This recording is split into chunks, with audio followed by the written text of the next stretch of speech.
Hello, welcome to your Neighborhood Network, where you learn about great things in our area. And this evening, we're in our local good news and heroes section. And I'm sitting here talking to Bruno, who is with the Las Vegas Fire Department. Correct.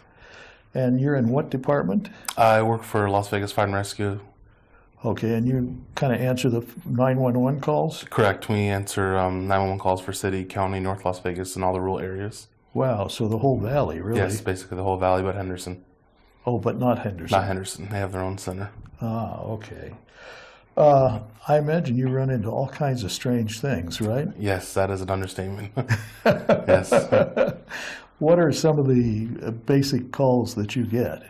Basic calls we get are a lot of domestic violence, suicides, cardiac or respiratory arrests, seizures, fall victims, lift assists, and anything from, like I said, a suicide to someone that stubbed their toe on a counter. Just unbelievable. So it's never boring, huh? No, it's never boring. It's never the same. Never the same call. And you never know what to expect next. Never know what to expect next. I love it. Now, how do you know who to send where, when? So we have in our combined communication center, one side of the room is 911. So what we do is we'll take the 911 call, we'll put it into the system, and then the call is shipped over to the dispatch side of the room, which is only a couple feet away, and it categorizes that. So if you have a building fire, you know you need to send a lot of resources. If you have someone that accidentally took the wrong medication, you'll send a different type of resource. So the computer tells you exactly who it is or how many units. It's already pre-planned on who we're going to send to what type of incident.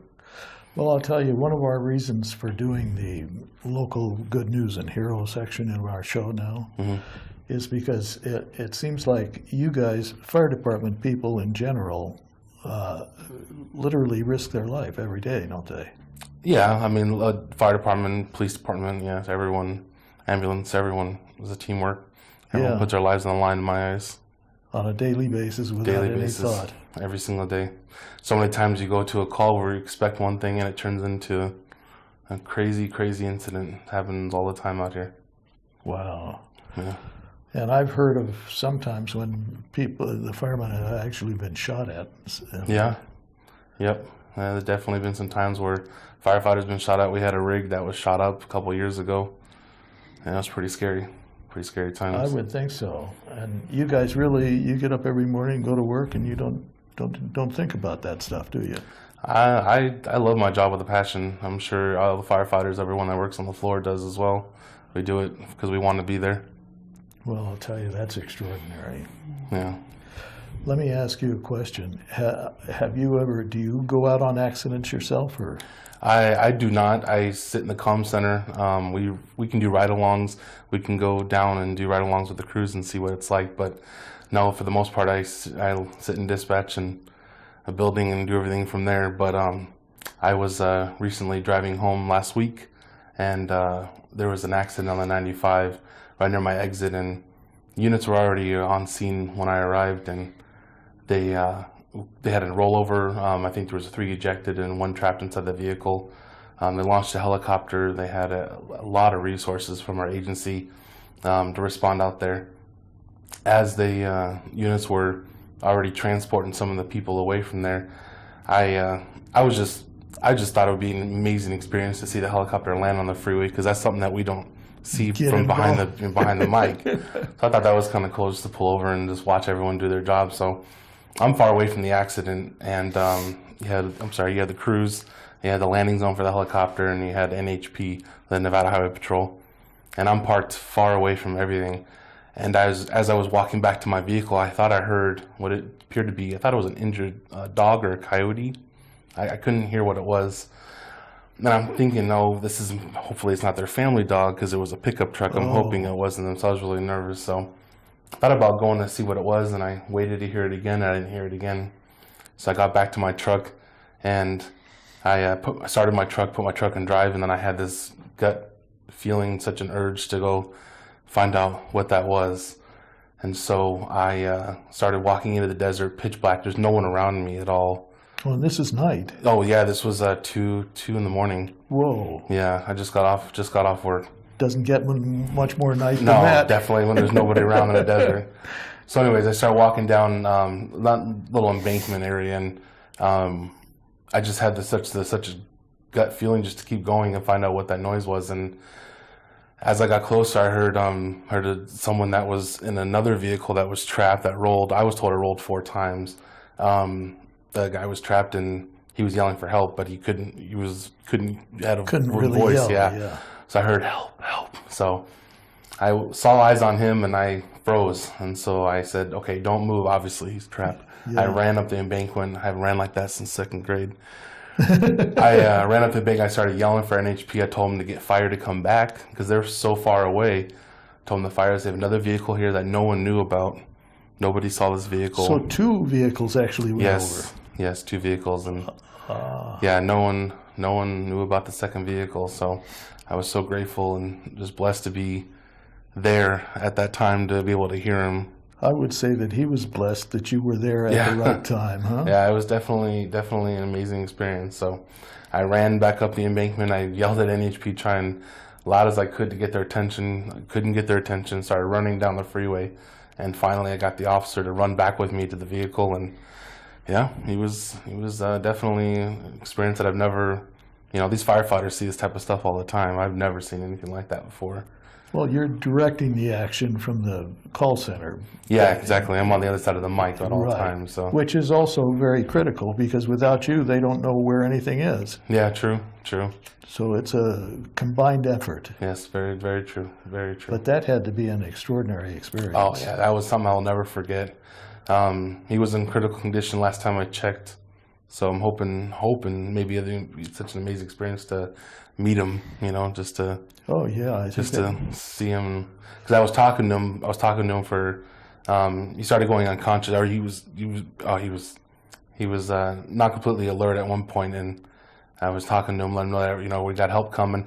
Only thing I can't stop thinking about is imagine hearing all those sirens in the helicopter coming, and then leaving. and then hearing not knowing that they're coming from someone else, being stuck in that vehicle. He was trapped. He was there for a while.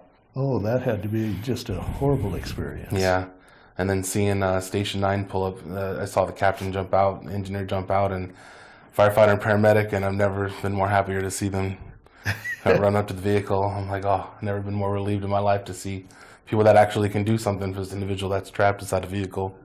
Well, Yeah. that's amazing stuff. Yeah, it was amazing. I'll never forget that. Well, that's and that's just one day, one little tiny piece of one day. Huh? Yeah, and the same crew that responded was the same crew that was already at the other accident.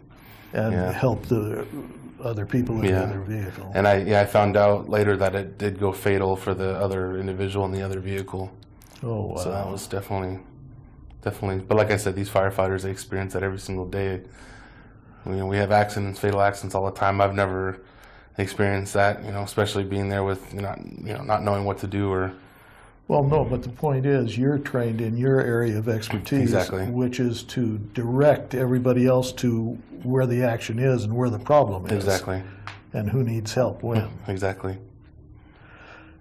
You must get a good feeling also when you do that, don't you? Oh, I love my job with a passion. I mean, you get yelled at, you get cussed at, they treat you, a lot of people treat you like crap, and, oh, sorry. That's okay. And they're just so rude to you. All you're doing is trying to help them, because you only talk to people at their worst. That's what people don't understand. We're there to help you. We're not there to, Well, a lot of the times when they are calling you, they're totally stressed out. Oh, yeah, they only talk to people at their worst. No one calls just to say hi. Yeah. So, yeah. I guess not. Yeah. Well, I will tell you, some of the other things that the fire department does, tell me about. We have a heavy rescue program, the TRT Technical Rescue Team. We have, I think it's the best department to work for. I love our department. We have good education. Our comm center, I love our comm center.